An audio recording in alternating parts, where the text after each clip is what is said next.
We're just going to wait one more minute. Thanks, everyone. I see people are still rolling in. We're at about 100 attendees now.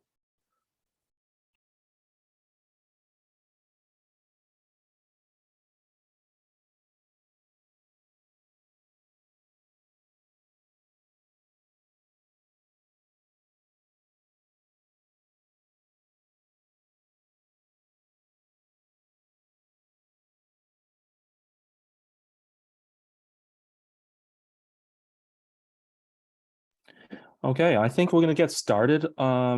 People have stopped rolling in as quickly. Hi.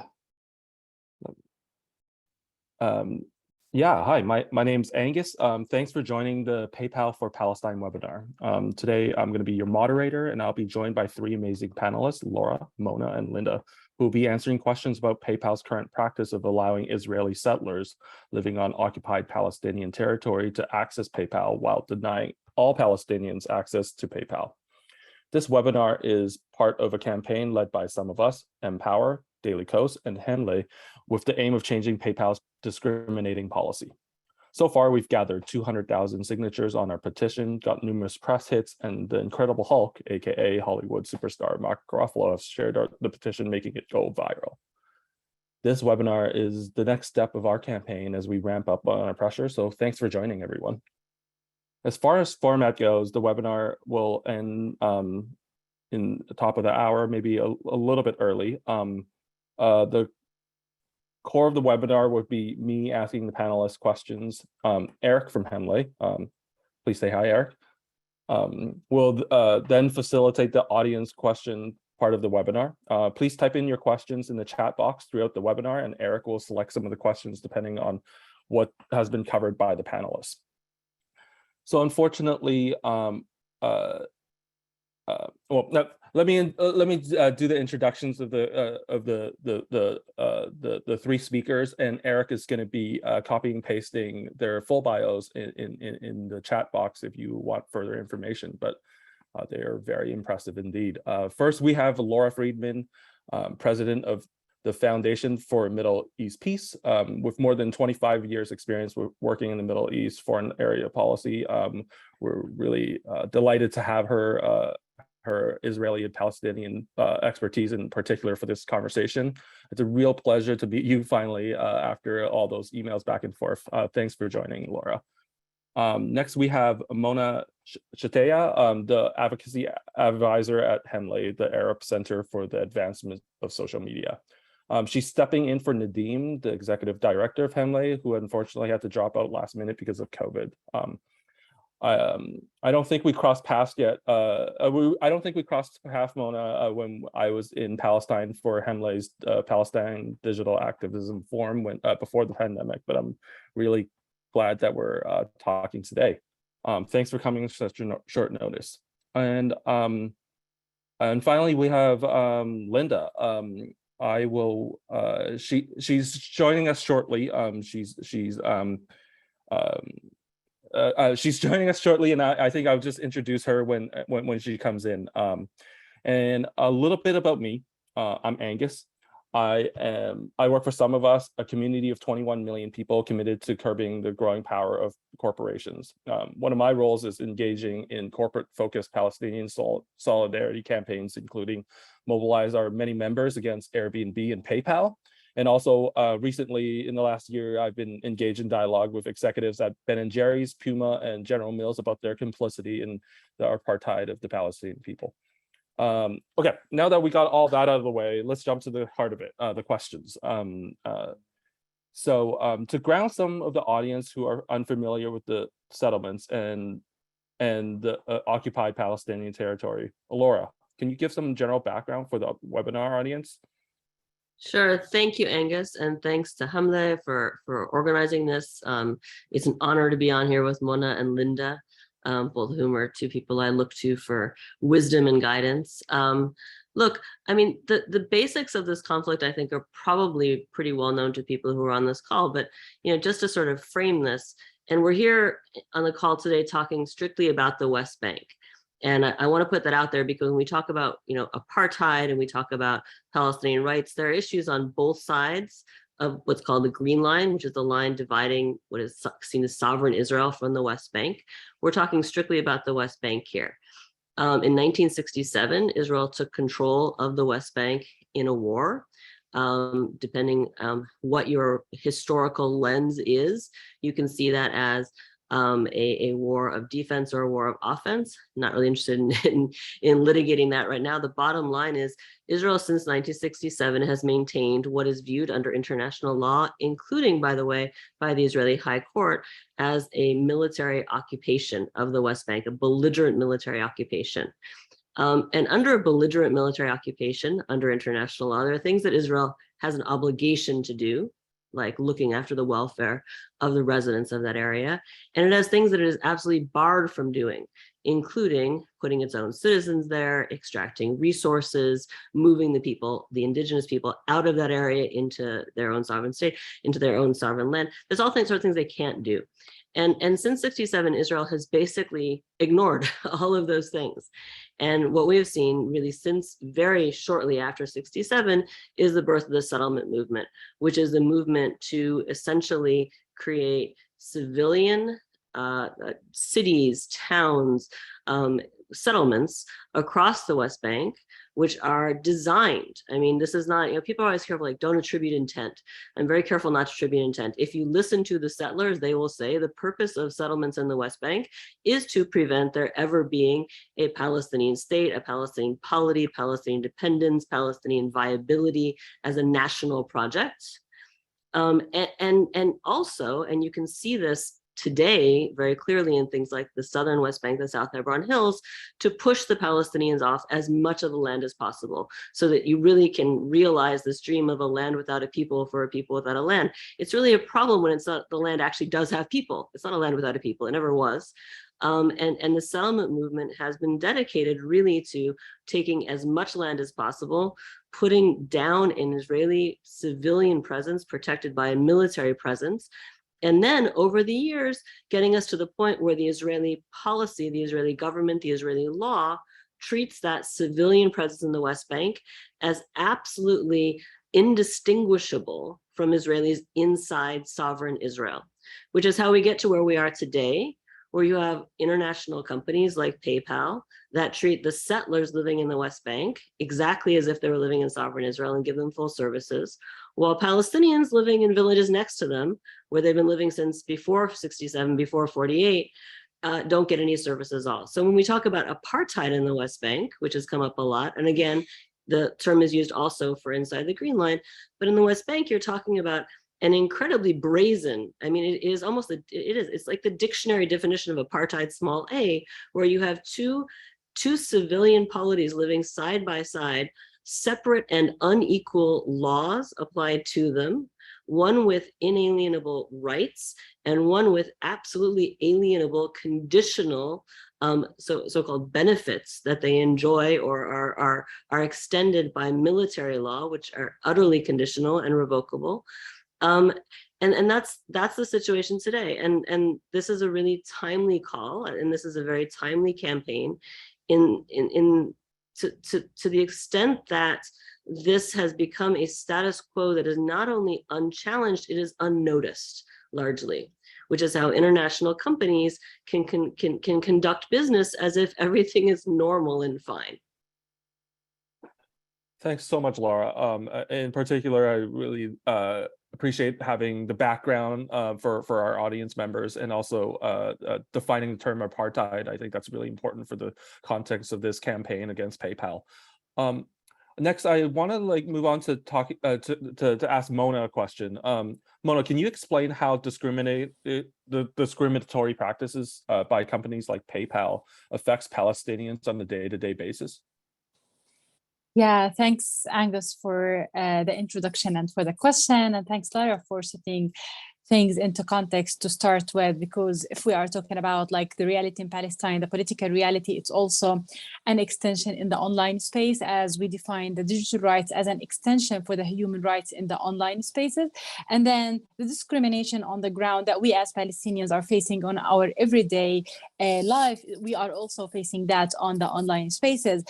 And we are not here just talking about PayPal. I know this webinar is to talk about PayPal, but we are talking about much more other tech companies, huge, like giant social media tech companies and other tech companies are also discriminating systematically against Palestinians. But when it comes to PayPal, it's basically it's basically affecting our ongoing and daily life, since, as you know, with the fragmentation that we as Palestinians are living between the West Bank, Gaza Strip, and with the siege on Gaza Strip, and how the fragmentation that we have because of the military occupation for years, for decades now, it's kind of we have this restriction on our movement. We can't move freely. We can't go out of Palestine freely. People in Gaza Strip, they can't leave Gaza Strip. Some people in Gaza Strip in my age, they never left Gaza Strip. They never see anything beyond Gaza, what's happening there. They never been there.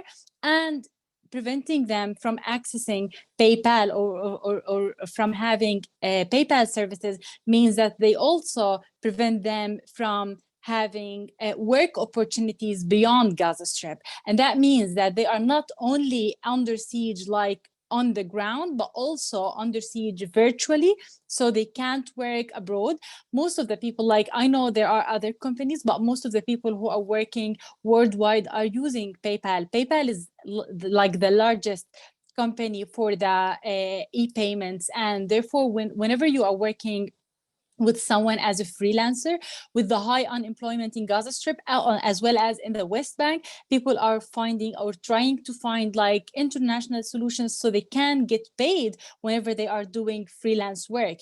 And whenever we don't have access to PayPal, that means that we are prevented from our right to work. And this is also connected with our other rights, like the right to movement, because we can't move, and to overcome this obstacle. This is not only affecting the freelancers, it's also affecting other organizations like humanitarian organizations, relief organizations. I remember last year, May Uprising, when Gaza Strip was under attack. Foreigners or international pro-Palestinian activists were trying to fund some humanitarian organizations in Gaza Strip through Venmo, which is an owned company by PayPal also.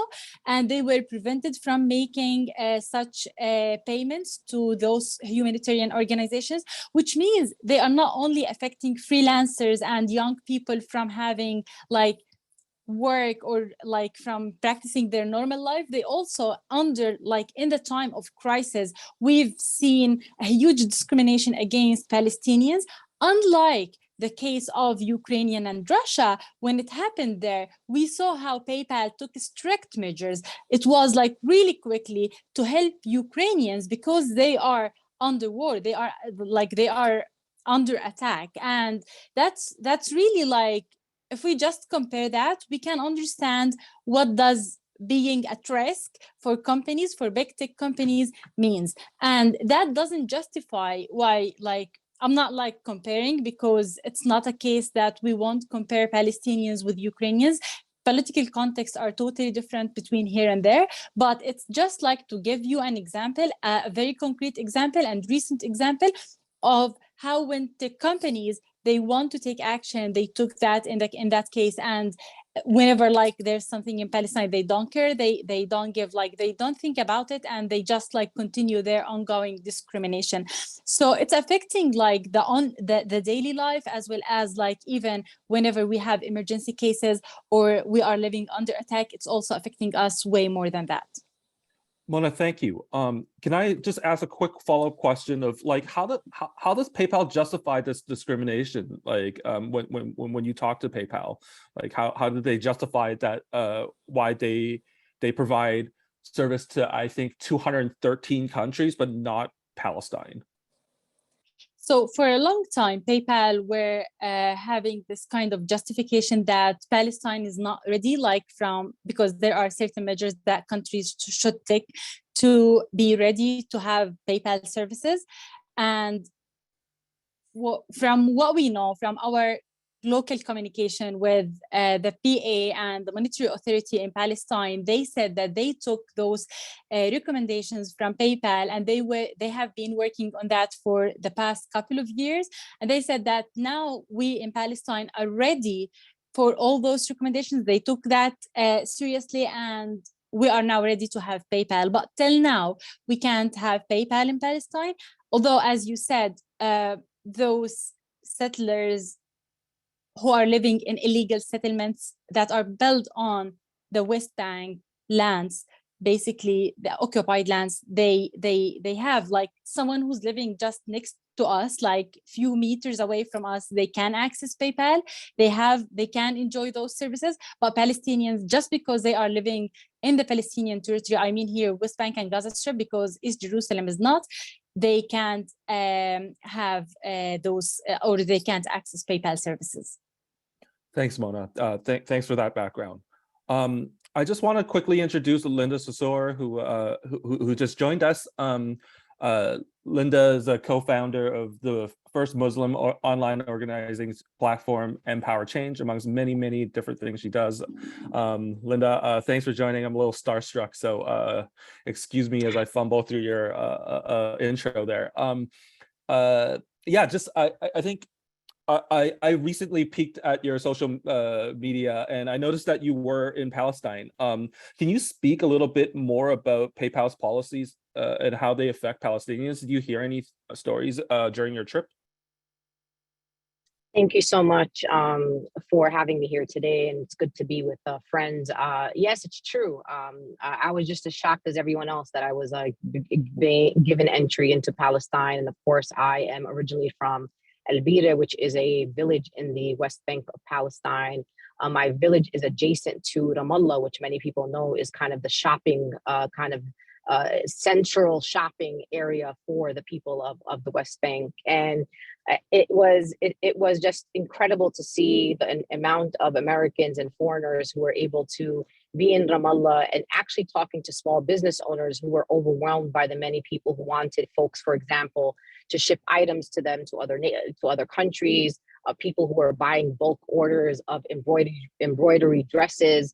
And as you all know, as Americans, we have a limit of how much cash we could bring into the West Bank. So for example, if you're going with a family, you're only able to get, for example, you can only carry less than $10,000 into the West Bank. And that includes if you're paying for rent, if you're renting an apartment, it includes food and groceries that you'll be buying there, entertainment, of course, if you're shopping while you're there. I haven't been in many years, so I was prepared to shop while I was there. And what the business owners were telling us when talking about payment is how do foreigners pay and are able to engage in business transactions with the local business owners that are in Palestine. And it's very complicated. People do Western Union, and that means that the person who's wiring the Western Union funds or other money, a MoneyGram and others, are paying an additional fee on top of the fee on top of the amount that they're already paying there. Sometimes the payment from these wire transfers is picked up by the business owners in Palestine. It's also complicated, and the Department of Treasury tracks them. And if you're making multiple orders, if you are, for example, a business owner in the United States working with a business owner in occupied Palestine, these wire transfers are very are monitored, and sometimes the accounts are stopped. Sometimes the payments are delayed because there's some sort of investigation into these multiple wire transfers. So they were telling us horror stories about not also getting paid sometimes because of using these types of alternative ways of payment. And a lot of business owners told us, look, a lot of times, people in America and other parts of the world are like free Palestine, and we're always working on this long-term, vision of liberation. But there are things we could do right now. Believe it or not, this campaign to get PayPal to extend services to the Palestinian people changes the material conditions of the Palestinian people right now. It allows, number one, if business owners are getting more opportunities for business, that means more employment. They're going to have to employ more people from their villages to do more embroidered dresses, to do more pottery, to do some of the fine arts that we are then purchasing from the Palestinian territories. If you are in, increasing employment rates in your village as a small business owner, that means you are bettering the conditions of the villages that the people are from. And this is what it's about.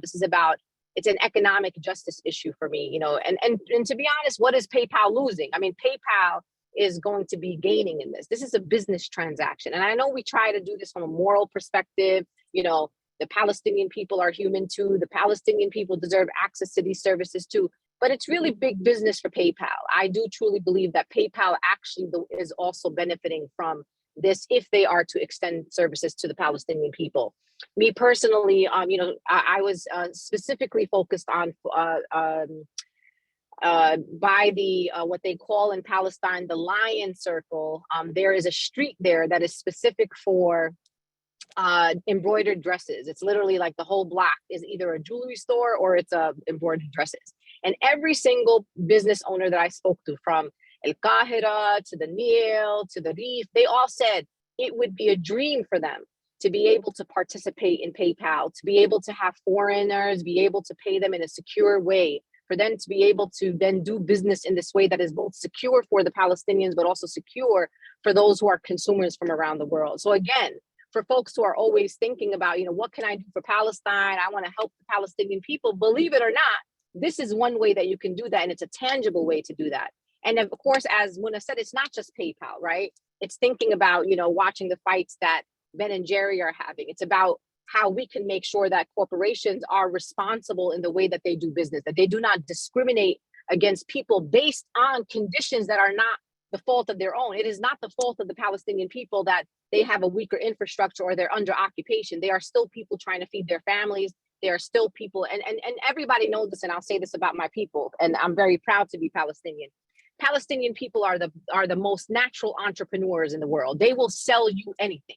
They will sell napkins in the street. They will sell you needles on the street corner. They will sell anything. And I truly believe if we are able to get PayPal to extend services to the Palestinian people, they will actually feel a change in their material condition immediately. It would be an immediate increase in employment. It would be an immediate increase in the ways in which the Palestinian people do business. And I'll say this to our American friends and friends around the world.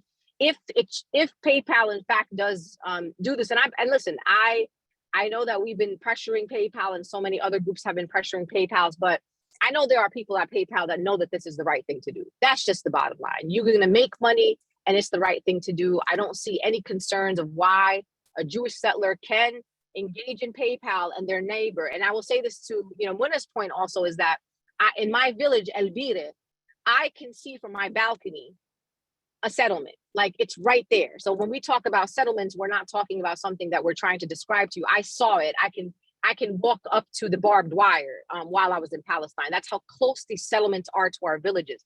So the fact that my family members, our business owners that are right over the barbed wire do not have access to PayPal, and people that are just right there, literally right across some barbed wire do have access, is really something that is unacceptable. And I don't see any justification for it. There are many countries around the world that I believe may even have weaker infrastructure than the occupied territories who are able to participate in PayPal. So I think that that's a cop-out from the PayPal executives. And I do think that this campaign is tangible. And I hope you get more folks around you to join this campaign, to share this petition. The more people that join this campaign, the more tangible it will be for us to win this campaign for the Palestinians.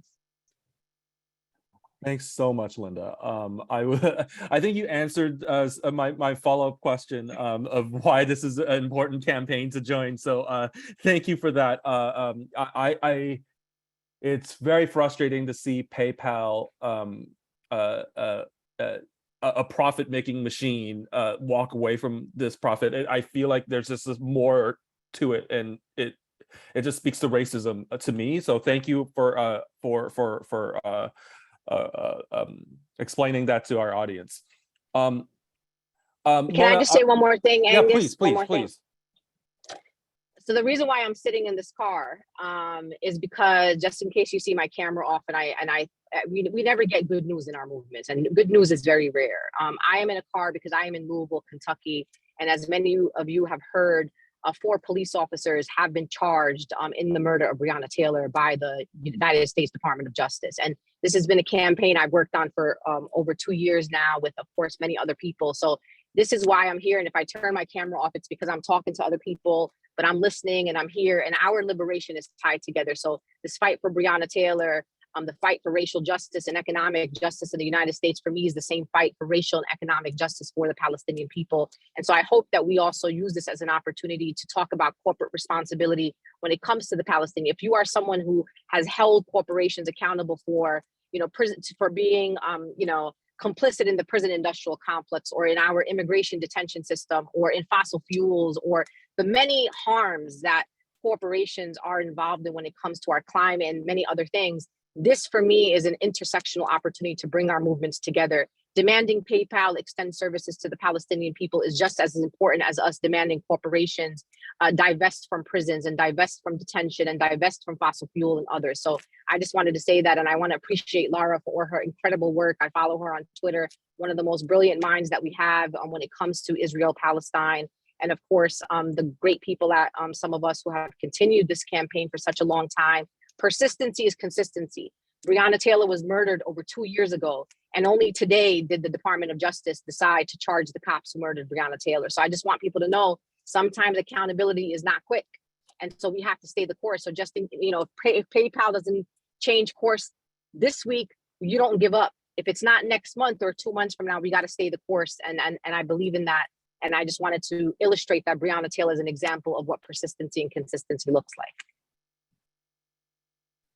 Thanks so much, Linda. Yeah, I really appreciate that Empowers joined this campaign. And I think you illustrate why it was so important for. My question was like, why did Empower? Out of all the campaigns you do, including Breonna Taylor, why you joined this movement? And I think you really illustrated that with your follow-up answer there. Thank you. Mona, I was going to ask you the same thing about Hemley. Why did Hemley decided to put their resources around this fight to give Palestinians access to PayPal? Thanks, Angus, for this question. Actually, we don't like fights, but to make it just very clear, what we are working for in Hemley is working to have a safe, fair, and free digital space for Palestinians and for others. And whenever we are talking about safe, fair, and free, then fairness is a very in the center or in the heart of our work. And whenever we are talking about justice and fairness, then we should think how discrimination or systematic discrimination is going for decades against certain groups and certain communities. And that's the case in Palestine, where this kind of anti-Palestinian or discrimination against Palestinians has been going for decades, with the escalation also, or the increasing use of the social media and the emergence of the tech companies and the new technologies that is supposed to make our lives easier. And it's also supposed to open new opportunities for people around the world to connect more and to have new opportunities for work, to work just from their home without leaving their home. We as Palestinians are still fighting for very basic rights, which is having access to PayPal. We are still not talking about very advanced things. It's very, very basic rights.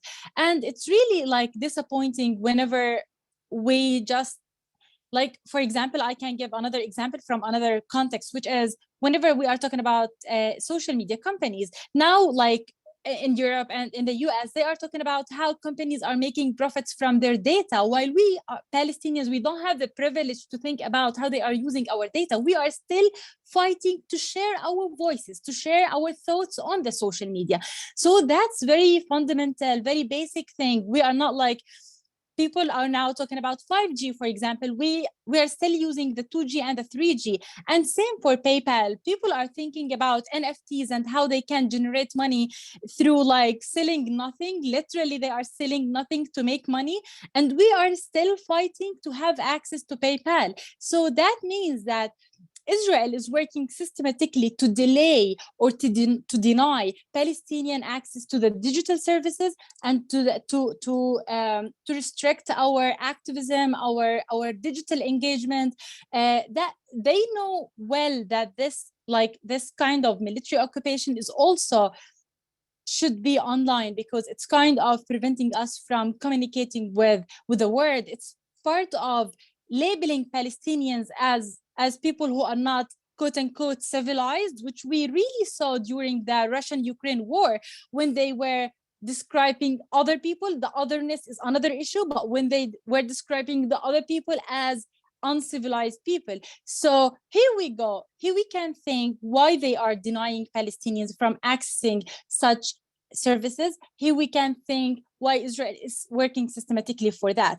And whenever tech companies and like PayPal and others are complying with that, or are not taking strict measures to give fair and like just same opportunity or indiscrimination against communities like Palestinians and others, then they should rethink the way they are thinking, the way they are working, and they should adapt the international human rights law and the human rights and business principles into their work. Unless they do not take strict measures to be inclusive for everyone around the world, literally everyone. And here I'm going to Linda's point. Because of that, we are intersectional, because we can see also all the other people who can't access PayPal services, as well as the other tech companies are discriminating against them. Then we will continue this fight, quote unquote. Again, we don't like fights, but we want to just be normal people who have our basic rights, like all the other people around the world. Thank you, Mona. And I really like how you keep, I think it's a really good comparison when you bring up the Russian-Ukraine crisis to the Palestinian and Israeli conflict. Thanks for, and thanks for your answer. I think the last of our moderate questions I want to direct first to Laura. Can you talk about the general trend of international companies like PayPal participating in apartheid in the occupied Palestinian territory? Sure, and I think Mona and Linda covered this pretty well, but I think I want to actually enter from a slightly different point, which is picking up on what Mona was just saying. There really are two aspects to this question. One aspect is, equal treatment for Palestinians, equal access. But the other aspect is the settlers shouldn't be having access to PayPal in the first place, right? You have here a joint policy of Israel, which is to, on the one hand, do everything possible to normalize settlements and settlers and get the international community, the world, to treat them as legitimate and as indistinguishable from sovereign Israel, despite the fact that under international law, they're completely illegal. Their presence there is illegal. There's no way to recognize them. The people shouldn't be doing business with them. So you have the normalization on the one side, and then in parallel, you have the isolation of Palestinians as the other side of that, right? And it's not just the isolation of Palestinians by, trying to prevent them from getting 5G or PayPal. It's, for people who aren't super conversant, I would encourage them to Google the new Israeli regulations that were promulgated not long ago regarding entry into the West Bank, right? And this is an extraordinary document. It is apartheid in writing, essentially saying if you want to visit the West Bank, if you're Palestinian, you have to you have to apply for permission in advance from a consulate in your home country. Israelis, you have to basically tell them everything about you, about your holdings, about your citizenship. If you go there and start dating someone, you have to let them know, because my God, you might want to stay. You have to have only a certain number of people can go if they want to be teachers. I think for journalists, it's none. I mean, you have an isolation piece there that is explicit, and you have an isolation / delegitimization piece of it as well. For instance, the Israelis a little over a year ago, naming the most important 6 Palestinian human rights defenders, human rights and civil society actors, calling them terrorists, and essentially saying that the world shouldn't work with them because they're all terrorists. This includes Al-Haq, which is one of the most famous human rights organizations in the world. It includes travel bans on human rights defenders who work for organizations like Amnesty and Human Rights Watch. So you've got this two-pronged effort to both isolate the Palestinians and to normalize and weave the settlers into the international communities, community of nations. And the problem is that organizations or companies like PayPal, I would argue probably unwittingly, are absolutely party to that, right? And this campaign is actually a very soft ask. Asking PayPal to provide services for the Palestinians is a very soft ask. The hard ask is you should be providing services to Palestinians, and you shouldn't be providing them to the settlers, just like the ask was of Airbnb or the ask was of Ben & Jerry's, right? That's not the ask that's being made, because at this point, I understand the priority is on on breaking this isolation and the squeezing of the Palestinian economy and ability to function.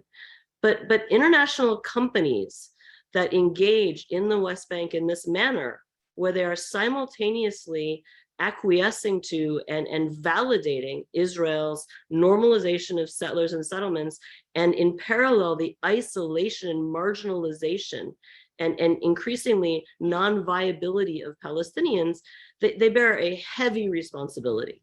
And I think that we're reaching a point. I mean, all of the activism that we've seen, I mentioned Airbnb, I mentioned Ben & Jerry's, and it's a mixed bag in terms of what the actual impact, I think, of those campaigns have been. The bottom line is they've drawn a lot of attention to the plight of Palestinians and to the responsibility of international organizations. And I think that is an incredibly powerful entry point for activism and activists, as we are in an era where look, people want to know what their economic choices are supporting, and they want to have accountability from those they are giving money to. So, I mean, when people talk about PayPal's obligations to the Palestinians, I mean, this is right now we're talking about here as half the story, but it's a really important half of the story, particularly when, I'll end here, a lot of people who don't want to engage on the politics of Israel-Palestine, they're big on things like economic peace. You know, if the Palestinians are never going to enjoy viability economically and independence if the international community acquiesces in Israeli policies that are designed to limit their ability to ever function as a people and ever have anything resembling an independent economy. Because fundamentally, that's what this is about. It's about an independent economy, an economy that doesn't rely on Israel to say, oh, you can do this. Oh, our banks will let you do this. Oh, you'll be able to import these things or export these things. That's what this is about. So if you care about peace, if you care about economic or corporate responsibility, whatever it is, this is a very powerful entry point. Thanks so May much, I Lara. jump in? Oh, yes, I was going to ask you if you had any things to add, but please, Mona. Yeah, I wanted to follow up on Lara's point, because she was talking about the independent economy or dependent economy.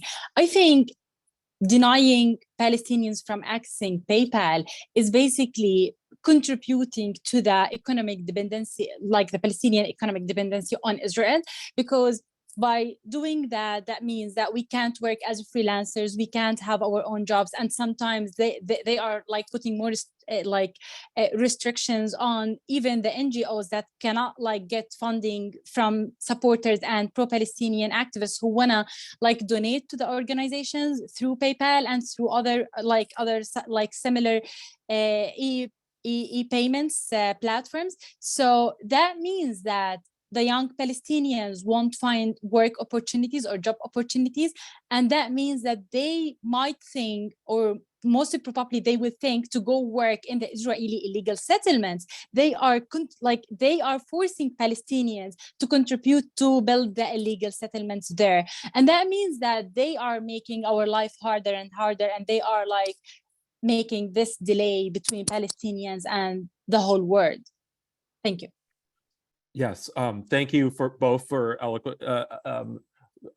talking about that point about independence and dependence. And Lara, my experience with Ben & Jerry's and Puma and General Mills and those campaigns, I do think this is like one of the softest asks, and we're not asking for a lot. And I feel like PayPal has been fairly disrespectful for not responding like other companies have in requesting for dialogue. So I really want to illustrate the point that we are not asking a lot from PayPal, and I hope they do respond to our pressure soon. Linda, I was wondering if you are available to say anything else at this point. We might come to you in a few minutes. I'll come back, but so we have I think we have a few minutes for audience Q&A, and this part, I'm gonna hand it over to Eric. Maybe like 1 or 2 questions, Eric. Thanks, Angus. Yeah, we'll dive into some of these questions, and I am trying to combine some of the questions that you all have put in the Q&A function. So thank you for putting those questions in, just so we can get as much information to you all as possible. So the first question that I'm going to ask will be directed to my colleague Mona. Mona, could you please, there's some folks that are asking some questions around the specifics of what's happening between PayPal and Palestine. So could you please explain first off how PayPal determines whether somebody is Palestinian and where the access issue happens? And then also someone is asking, what has PayPal said about Palestine, and how has Palestine responded, and the Palestinian financial sector responded to try to make themselves more available to PayPal services, I guess. Yeah, thanks, Eric, for those questions.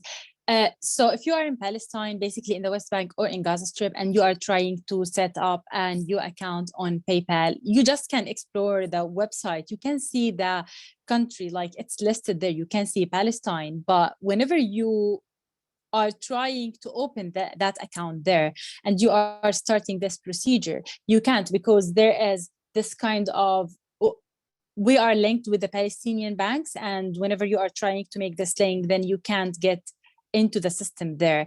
And by doing that, you can't continue the procedure, and you are denied to have access to PayPal services, and then you are just out. So you can see, if you just in Palestine and you are trying to look for the countries, you can see Palestine, but you can't set an account there.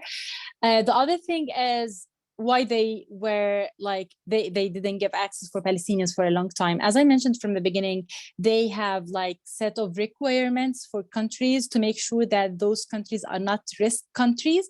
Although like also every single time we are talking about risk countries, keep in mind that they are opening or giving access to Israeli settlers in the illegal settlements, which is basically built on the Palestinian territory, occupied territory, and not giving that to Palestinians on those territories. So that's a very important, for like me as Palestinian, I see that's the most important thing, because we as Palestinians are a threat, or we are like, Palestinian territory is a risk country, but illegal Israeli settlements, which is built there, it's not. So they have a set of requirements, and they said like the Palestinian bank system should adapt with that. And from our follow-up, because we were following up with the Palestinian Monetary Authority, they confirmed by the last year that they have meet all the measures or all the requirements that PayPal asked them to adapt in their system, in their bank system. And they confirmed that we are now ready to have PayPal based on PayPal recommendations. And that means that PayPal should now be able, if they were claiming that we have some issues in our bank system, now it's solved, and we are ready to have that. Denying Palestinians from accessing means now literally discrimination against Palestinians for being Palestinians living in Palestinian territory, and there is no other justification for that. Thank you, Mona. That was very clearly put. Lara, this question I want to hear your thoughts on. There are a number of folks in the audience who are kind of just wondering how it is possible that there hasn't been a larger world response to the way in which Israel oppresses Palestinians at large. And I think that this is widely coming from a Western audience. So could you speak a little bit to kind of some of the reasonings for why there is such a manipulation of the narrative of what is happening in Israel and Palestine? Sure, and I don't think there's a simple answer to this. I think it's enormously frustrating for all of us who work on Palestinian rights, the difficulty of getting the world to pay attention. And part of that, I think, is because, I mean, certainly right now, there are so many things happening in the world drawing attention. It has always been difficult to get people to pay attention to Palestinians. I think it is harder now than it has been for a very long time. I think the very effective work that is being done by Palestinian rights activists at the grassroots has significantly altered that landscape in recent years. I think it's extraordinary, and the credit goes to Palestinians on the ground. It goes to people like Linda, who have, I think, done an absolute extraordinary job putting this issue out there and forcing people to really pay attention. Because the bottom line is there is incredible hypocrisy involved in the world's treatment of Palestinians. And in terms like progressive accept on Palestine, which I know are very painful for American progressives and for American progressives in Congress and elsewhere, the reality is that's exactly what they are.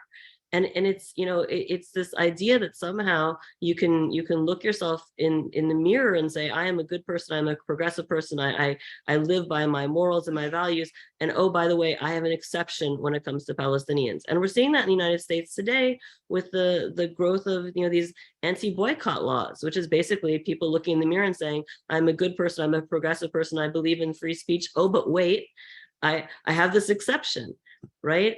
And you know, those exceptions have always been problematic. I mean, the Palestinians have suffered tremendously because the Palestine accepted people's values.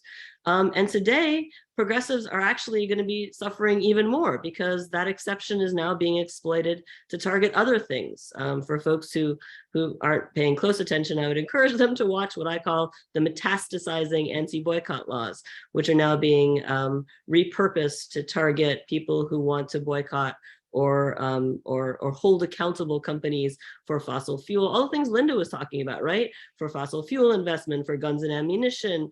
You know, at this point, I have an entire part of my research, which is following the ethical investing, the ESG thing, right? This idea that you should have ethics in your investing, which has now been taken up as the new CRT for the right wing, and the legislation that they are using as their template is the anti-boycott legislation that was designed to target Palestinians, and they got a kosher stamp from progressives who said, oh wait, there's an exception. So, you know, since 48, since 67, there are people who have tried to bring the Palestinian cause, you know, into the center to force people to live the courage of their convictions. And they have faced incredible pushback. They have faced incredible defamation and delegitimization for that effort. And that continues today. Anyone who's watching the primaries in the United States right now is seeing that pretty closely, the defamation that occurs for, you know, members of Congress who are even mildly concerned with the rights of Palestinians. But I you know, I don't want to sound, again, I want to point at Linda, because as sort of depressing and frustrating as this is, the fact is it's not static. And part of the challenge right now we're facing, I think, is pushback because there has been success. And the success of this campaign is one piece of that. The success of people like Linda and her work are another piece of that. So, I mean, I think it's about, you know, leaning in and knowing what's right and continuing to do everything possible to hold up rights, not just Palestinian rights. Palestinian rights are human rights, right? It's a very powerful framing. And it's a framing that my Palestinian colleagues have been trying to teach people like me for 25 years, right? I'm very humbled by that. Right? I think that actually is making, is making a difference now. Thank you. Thanks, Mona and Laura, and thanks, Eric, for summarizing those questions. And I just want to thank the audience. We're still at 145 attendees for those questions. We're nearing the end of the webinar, so I think I'm going to cut off audience questions for now. And I wanted to just ask Laura, Mona, and Linda if they have any final words before we close the webinar. I'll jump in here really quickly. So now I'm outside, because that's who I am. I'm outside. I just want to say to people, and I appreciate Lara saying this and putting PayPal into context in the larger movement, solidarity movement for Palestinian rights, and the continued vicious attacks and the consistent vicious attacks on Palestinian solidarity activists and efforts to bring justice to the Palestinian people, and for people to stay the course. You know, this is a movement, oppositional movement, that is pretty successful at intimidation tactics.